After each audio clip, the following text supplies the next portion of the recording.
sangat terhormat. Saya Yanwar dari Aksen Studio dan ini Tio. Tio sebagai apa? Sebagai seniman kali ya? Iya, kali ini gitu deh. Ya, dalam beberapa waktu ke depan kita mau coba presentasi apa yang sudah kita kolaborasikan beberapa waktu yang lalu. Jadi ada satu bangunan namanya Ensayana yang dibikin sama Aksen. Ini kolaborasi sama beberapa kolaborator, salah satunya Mas Tiorah. Kenapa kita bikin fabrikasi? Karena kita berpikir juga bahwa 98% arsitektur hanya memenuhi bangunan yang sesuai order, sesuai pesanan.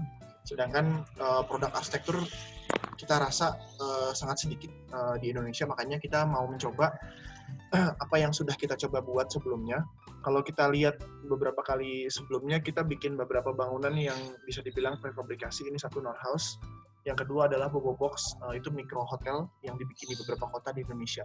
Mungkin teman-teman kalau di Bandung dan Jakarta, Jogja, Medan, Bali udah pernah lihat. Nah, ini adalah bangunan yang kita buat sekarang namanya Ensayana. Kita mendefine apa itu new normal di bangunan ini. Kita juga berpikir bahwa kalau kita bikin bangunan konvensional seperti biasa, kita tuh akan banyak waktu dari desain sampai on-site building. Bahkan sebenarnya waktunya sangat tidak pasti tergantung cuaca dan transportasi.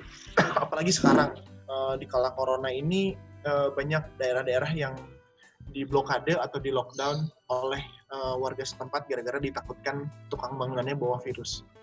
Nah, bangunan yang kita buat ini dibuat di pabrik, walaupun sebenarnya ini beresnya pas corona, tapi dibuatnya jauh sebelum corona.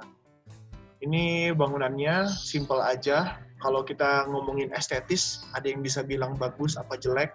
Cuma di sini kita sama sekali nggak ngejar estetika, kita ngejar functionality di sini.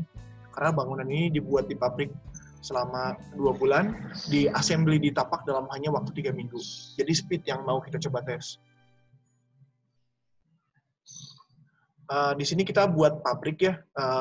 Kebetulan pabriknya di Kendal, Jawa Tengah. Kita kerjasama dengan Kayu Lapis Indonesia.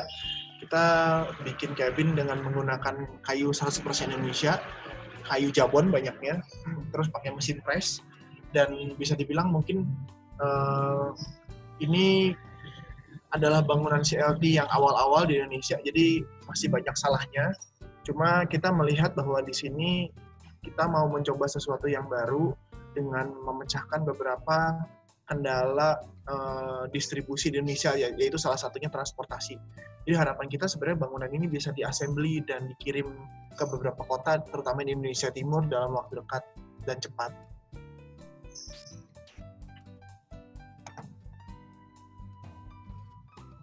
Sorry.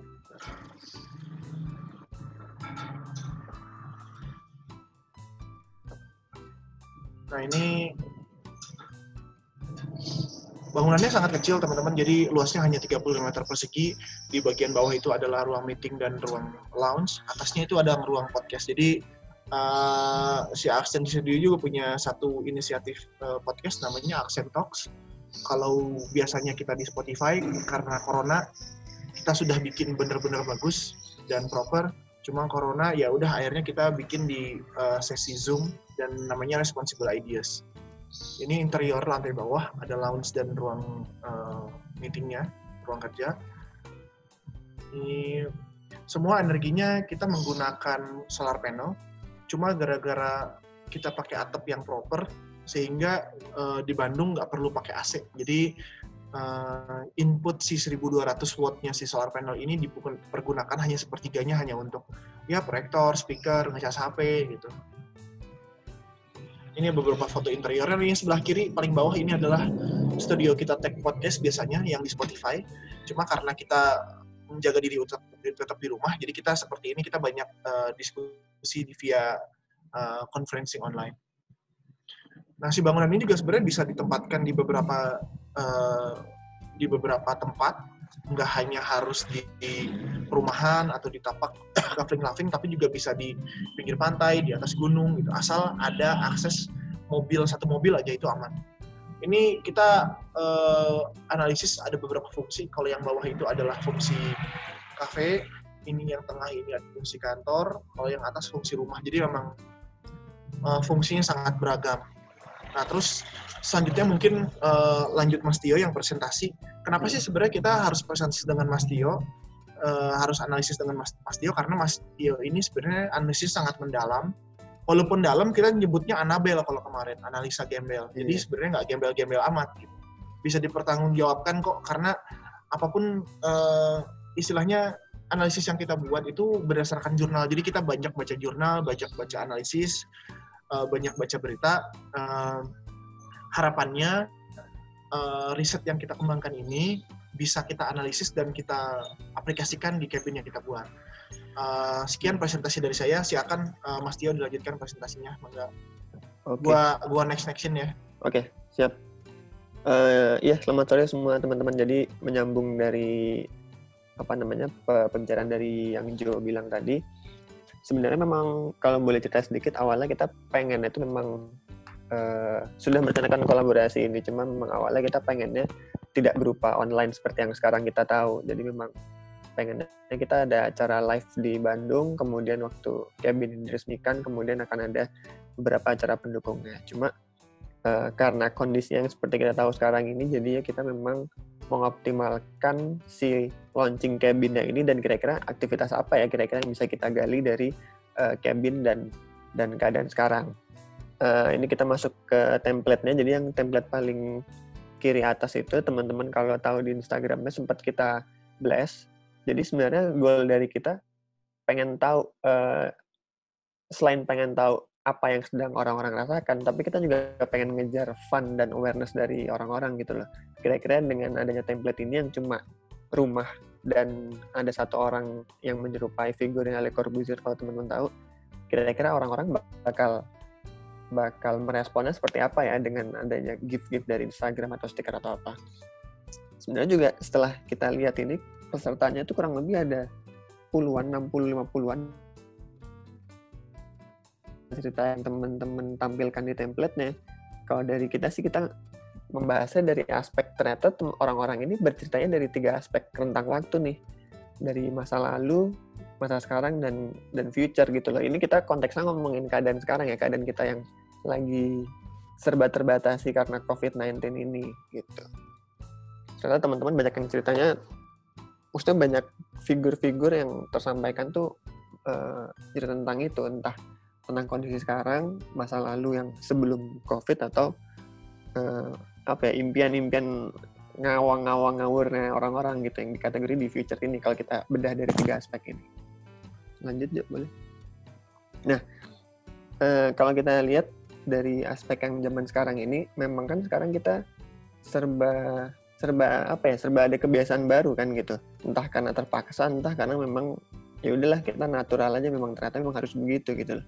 Kalau yang gue bilang nih, misalnya ada hal-hal baru yang seolah-olah terpaksa, misalnya kayak waktu kerja gitu. Waktu kerja kita kan jelas berubah ya. Ada yang harusnya biasanya mobile ke kantor, mobile ketemu klien segala macam, ternyata sekarang harus mendadak di rumah dan terpaksa jadi serba tahu urusan rumah. Kayak misalnya tuh rumah-rumah, taunya kok rumah gue jadi bocor ya, kok rumah gue jadi begini ya ternyata. Jadi terpaksa gitu loh dengan keadaan di rumah, rebutan internet dengan keluarga, kemudian jadi ikut ngerawat anak segala macam, atau masak mungkin segala macam. Dan ada juga yang gue bilangnya sih jadi kebiasaan, yang menjadi kebiasaan karena natural gitu loh. Orang sekarang jadi mungkin jadi lebih gampang untuk leyeh-leyeh kali ya, karena dia kerjaannya sekarang dekat dengan kasur mungkin, atau sekarang jadi lebih santai, nggak harus mandi, nggak harus berpakaian rapi. Jadi karena kalau kita lihat nih banyak banget kategori-kategori yang tulisannya tentang online shop, paket, kemudian Netflix, kemudian masak. Gitu teman-teman kalau misalnya nanti ada waktu buat lihat di Instagram kita template-nya, itu banyak banget yang nyantumin tentang Netflix, kemudian tentang social care, kemudian tentang online shopping tuh banyak banget gitu loh. Karena sekarang banyak waktu yang menjadi orang-orang jadi lebih natural, kayak ya udah mungkin gue belanja sekarang online gitu. Oke, lanjut. Nah ini. Kemudian ada lagi satu lagi tuh aspek beberapa teman-teman yang kayak ngomongin tentang old habit-nya gitu loh. Kalau glorifying masa lalu gitu ya, glorifying the past gitu, kayak orang-orang yang mungkin gift atau stikernya tuh banyak yang ngomongin tentang kegiatan outdoor, olahraga, atau communal activity, misalnya party atau nonton konser, atau kebanyakan sih mostly olahraga ya. Nah yang menarik yang menurut gue bisa gue bahas di sini, sebenarnya orang-orang yang mencantumkan itu mereka tuh memang benar-benar mengingat kebiasaannya masa lalu karena memang mereka sering melakukannya pada waktu itu ya, atau sekarang jadi lebih merasa jujur enak ya, ternyata zaman dulu tuh gue bisa begini loh, sekarang gue cuma ada di rumah aja nih, gue nggak bisa olahraga gitu. Itu sebenarnya cerminan dari gue juga sih, kalau gue jadi mikir kayak wah enak kan bisa olahraga, lumayan nih harusnya pulang kantor bisa olahraga segala macam. Padahal dulu juga sebenarnya nggak juga gitu loh. Ya itu tadi, ada beberapa hal yang kita jadi mikir tentang masa lalu yang sebelum pre-covid ini, karena kita sekarang jadi lebih sering di rumah aja kali ya gitu. Nah ini ada juga teman-teman yang ngomongin tentang future gitu. Ini udah ada juga beberapa yang ngomongin tentang keadaan-keadaan yang kira-kira apa ya, kalau kita udah keadaannya kita gini terus, wah kira-kira kita bisa gini nih, perlu ada nih kayaknya rumah yang pakai ada teleportnya, atau rumah yang ada tunnel house, bunker segala macam. Jadi memang ada juga teman-teman yang mulai menggambarkan tentang wah kayak kondisi kayak gini nih harus kita hadapinnya dengan teknologi. Mungkin gue bilang teknologi atau sarana yang lebih advance lagi gitu loh. Karena kita sekarang beneran di keadaan yang benar-benar antara lo terpuruk depresi atau lo sekarang jadi ngimpi tingginya gitu loh, kayak wah keadaan kayak gini nih, kalau gini asik nih, misalnya ada rumah pohon misalnya, atau ada misalnya gue punya naga misalnya, atau gue punya ketahanan pangan pribadi misalnya, gue nanam sendiri atau segala macam. Orang sekarang beneran kayak jadi berpikir tentang kemungkinan apa yang bisa dia lakukan di dalam rumah gitu loh. Nah, terus yang menarik juga bahwa kemarin gue riset di Instagram pribadi gitu kan, di era COVID ini lebih baik lu punya pasangan atau lu punya peliharaan ya.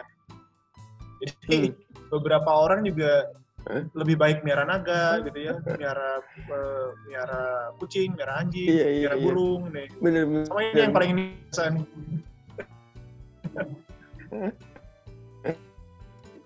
keluarga mungkin ada beberapa, cuma kalau pasangan tentang pacaran gitu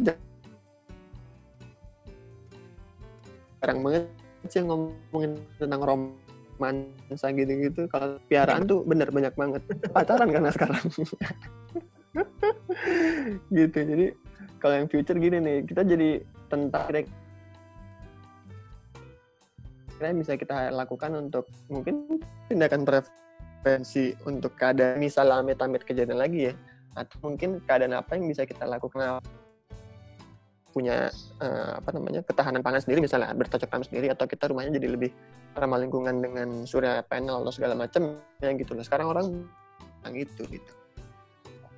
Boleh di next. Yuk. Nah ini sebenarnya tadi yang ini 3 aspek yang tadi gue ceritakan tadi, ada aspek tentang masa lalu, masa kini, dan masa depan gitu loh. Karena kondisinya sekarang ini sebenarnya kita mancing dengan si template itu kan, cuma ada satu figur orang kemudian di dalam rumah gitu loh. Nah apa yang bisa orang-orang lakukan tuh ternyata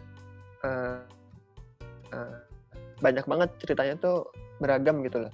Mungkin teman-teman juga sebenarnya ngerasain juga kayak sekarang jadi lebih mikirin tentang keadaan sekarang yang buat kita berpikir keras, atau kadang kita juga jadi mengenal, jadi berpikir nih, sekarang kalau misalnya gue sekarang di rumah terus, apa yang bisa gue lakukan ya? Kira-kira rumah gue sekarang ke depannya harus seperti apa ya? Jadi sebenarnya kalau kita kaitkan dengan Cabit di Action Studio bikin, ya mungkin akan bisa menjadi solusi atau menjadi sebuah bahan pemikiran gitu loh, bahwa ya keadaan lo sekarang ini mungkin memang perlu ditunjang dengan tes banget, bahwa nggak cuma tentang diri lo sendiri, tapi juga mungkin aspek-aspek sarana yang ada di sekitar lo gitu loh. Dan kita juga nggak tahu kan, ini kita juga nggak cepat atau lambat, tapi sebisa mungkin kita memang harus mengoptimalkan keadaan sekarang nih, apa yang bisa kita lakukan gitu. Jadi sebenarnya saya coba boleh persingkat dari template yang teman-teman bikin dan dari cabin yang Action Studio bikin ya, dengan visi misinya ya. Tentu memang kalau dari gue pribadi dalam keadaan sekarang ini, kita perlu ada 2 aspek yang optimal gitu loh, antara kita sebagai manusia, diri sendiri,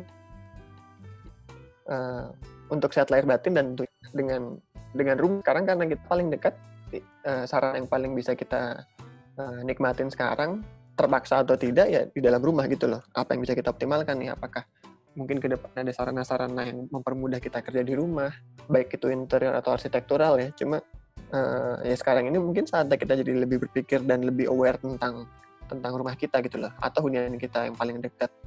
Ya misalnya kosan, mungkin kamar, apa yang bisa kita lakukan keadaan ini tuh tidak bikin kita terpuruk gitu loh, tetap produktif dan tetap bisa menjalani kehidupan. Karena itu tadi, kalau orangnya nggak fresh, nggak clear, sehat lahir batin, kemudian rumahnya pun demikian, atau ada salah satu yang aspek yang tidak terpenuhi, gue rasa sih akan sangat berat untuk menghadapi keadaan sekarang gitu. Gitu sih. Boleh lanjut lagi apa ya berikutnya itu apa? Berikutnya ini mungkin sedikit keyword saja sih dari yang kemarin kita coba simpulkan. Ternyata memang di keadaan sekarang agile, adaptive, dan acceptance tuh perlu banget, nggak cuma tentang pribadi seseorang, tapi juga tentang, kita rasa sih tentang sarana ya, tentang arsitektur. Kalau kita ngomongin konteksnya sekarang arsitektur, mungkin ya itu tadi, bahwa sebuah sarana rumah pun dalam tanda kutip, atau kamar atau hunian, ya harus bisa agile dan adaptif, dan harus bisa dengan keadaan sekarang. Apakah mungkin bentuknya prefab mungkin, atau kita mengejar dengan bahan baku yang lebih proporsi dan kejaran yang kita dapat, kita kejar ya. Cuma mungkin itu tadi sih, harus ada itu tuh keyword itu, adaptif dan acceptance, nggak cuma di orang, tapi gue rasa juga cuma bisa berlaku juga di rumah dan sarana-sarana sekitar kita gitu. Untuk akhirnya menjadi new normal yang kita anggap sekarang ini jadi next normal, harus ngelewatin ini gitu kan. Dan bagian kembali lagi, ini adalah campaign yang kita lakukan antara rumah dan orang. Ketika sekarang yang serba unfortunate dan tidak menguntungkan, kita rasa memang kita harus berpikir positif, harus mikir positif, berbicara yang positif, dan kita maksimalkan kita dan hunian kita gimana caranya. Impiannya mungkin akan lebih baik di masa depan, tapi kita optimalkan dari sekarang sebisa mungkin.